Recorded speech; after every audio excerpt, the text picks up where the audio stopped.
Hello, Leo, Sun, Moon, Rising, and Venus signs. Kamusta kayo? Sana ba'y nasa mabuti kayong kalagayan? Welcome back po sa Star Tarot. Kung bago kayo rito, welcome din kayo. Thank you for your support. I truly appreciate it. God bless you all, Leo. Pauna mensahe ninyo, Queen of Spring. Napakaganda nito kasi ano to si Queen of Spring is very talented. She's very brilliant, very independent, napaka-charming, driven, no, focused, determined. Kaya this is what you are going to embody right now, no, na energy. Ito kayo ito no, Leo. You have also that go-getter attitude. Kaya napakaganda nito kasi kung meron kayong ini-envision for yourself, no? Sa ngayon siguro talagang full force kayo. Gagawin ninyong lahat para makamit ninyo to. Gagawin ninyo ang lahat para ma-achieve ninyo to, marating ninyo kung ano man ang goal ninyo. You know? Kaya walang room dito para mag-underestimate kayo ng kakayanan ninyo para mag-manifest ng kung ano man ang mga gusto ninyong ma-manifest sa buhay ninyo, no? So, pwede rin na mabibisi kayo rito kasi there could be a lot of opportunities na maaaring pumasok, no, sa ngayon na talagang mag-aano sa inyo. Yung parang magpupush sa inyo para maging busy kayo at piliin ninyo dito kung ano ang dapat na i-prioritize, no? Kasi pwedeng meron dito magandang oportunidad na dadating and maybe that is not what you are planning to do sa ngayon, 'di ba? So, parang mabibisi kayo din dito. Kasi pwedeng meron na kayong konkretong plano and at the same time baka meron din kayong gawin on the side, no? We have 8 of Spring. Things are going to move quickly. Sa ngayon, this is a fast-moving energy. Kaya pwedeng magmamadali kayo, pwedeng magra-rush, no? May pagra-rush na gagawin ang iba sa inyo dito as you start kung ano man itong gusto ninyong simulang trabaho, endeavor, or venture, no? Maraming pwedeng wonderful opportunities nakakatok talaga sa inyo sa ngayon at maaring sabay-sabay ito. Kaya pwede talagang maaligaga kayo, mabisi kayo. Kasi lalo-lalo na kung ang mga opportunity na to, mga very attractive or baka yung mga opportunity na to talagang parang hindi mo mahihindian, ano, talagang siguro you will be passionate about all of them. Kaya pwedeng take advantage ninyo yung mga oportunidad na to ng sabay-sabay din. So, pwedeng may mga ganun ang ganap. Kaya, dapat ready kayo for anything. Okay? You need to be ready, unang-una, physically, mentally, emotionally. Dapat, fit and ready. Kasi pwede talagang magsabay-sabay yung mga magagandang oportunidad na dumating. Kaya it will be stressful, no, para sa'yo. Kaya dapat ready talaga kayo. Okay? So, pwede rin na meron din travel dito na gagawin ng iba sa inyo. Okay? So, pwedeng by air yung travel na to. So, pwedeng kayo ay baka mag-abroad, no? Pwedeng ang mga opportunity na to, baka overseas job offer, no? Ang pwedeng lumabas dito, ang pwedeng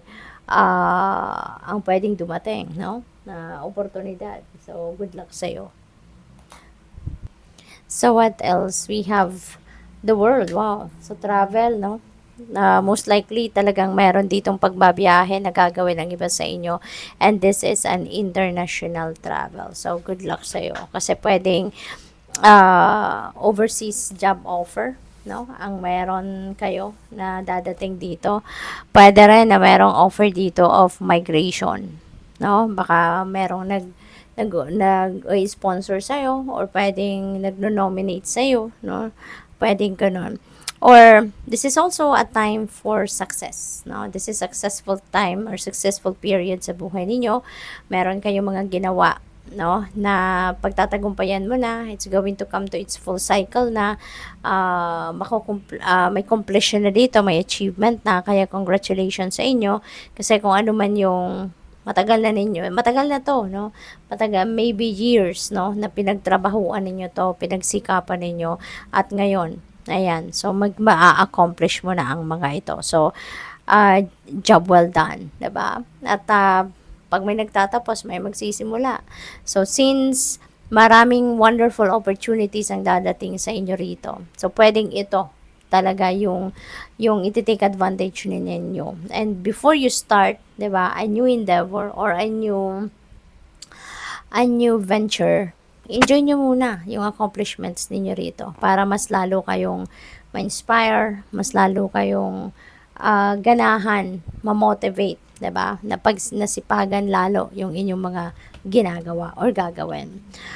We have 6 of summer. Parang merong homecoming dito kasi pwedeng namimiss na ninyo ang inyong pamilya, ang inyong mga anak, maaaring nasa malayong lugar ang iba sa inyo rito. So, there is a realization siguro dito na parang may napipick up ako rito na if you're a parent, nasa abroad kayo siguro or nasa malayong lugar, pwedeng within the country lang din pero pwedeng malayo talaga sa inyong mga anak. Parang meron ako napipick up dito na ngayong nawalay kayo, you will be realizing how important is it na kasama mo ang inyong pamilya. No? Kasama mo yung mga anak mo, kasama mo yung asawa mo, yung mga mahal ninyo sa buhay. No? So, maaring magano kayo dito, magkaroon ng drastic, no, na desisyon na pwedeng umuwi kayo or pwedeng mag-isip kayo na hindi na kayo magtatrabaho from afar at maaring gusto na lang ninyong pwedeng magtrabaho na lang nearby your children or yun ang pamilya mo or magnegosyo para makasama mo ang pamilya mo. No? So, this is going to be a very isolated case, no? Para sa iba sa inyo. Meron lang akong na-pick up na ganon. Kaya maybe, meron talagang nagaganap na mga ganon, no? So, good luck sa iyo dyan. Kasi that's a huge decision. 8 of summer. Sabi dito, you feel that there's more to life than what you're living. So, it's time to move on. Wow. So, meron ditong iiwanan kayo, Leo. No? Maiisip ninyo na parang kung nasaan kayo ngayon, kung ano man ang inyong ginagawa ngayon, parang nasa stagnant energy kayo.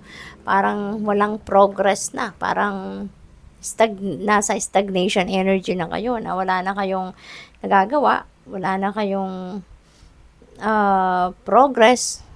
'Di ba? Kung ano na lang kayo ngayon, yun na yun. No? Parang nakakulong na kayo sa isang matchbox. 'Di ba? Na hindi kayo wala na. There's nothing there. There's no advancement. There's no room for growth. Parang ganon. So, maybe you're going to leave whatever your situation is sa ngayon kasi alam mo na outside of what you are doing right now or outside of where you are now, meron pang mas mahahalagang bagay na pwede pa kayong gawin, no, other than this.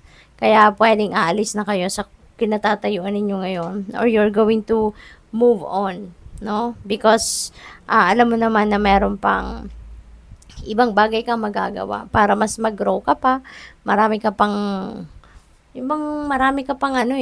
marami ka pang talento, skills, gifts na pwede mong magamit para magtagumpay ka pa, para makatulong ka pa sa maraming tao, yung ganon. So, what else? We have King of Winter.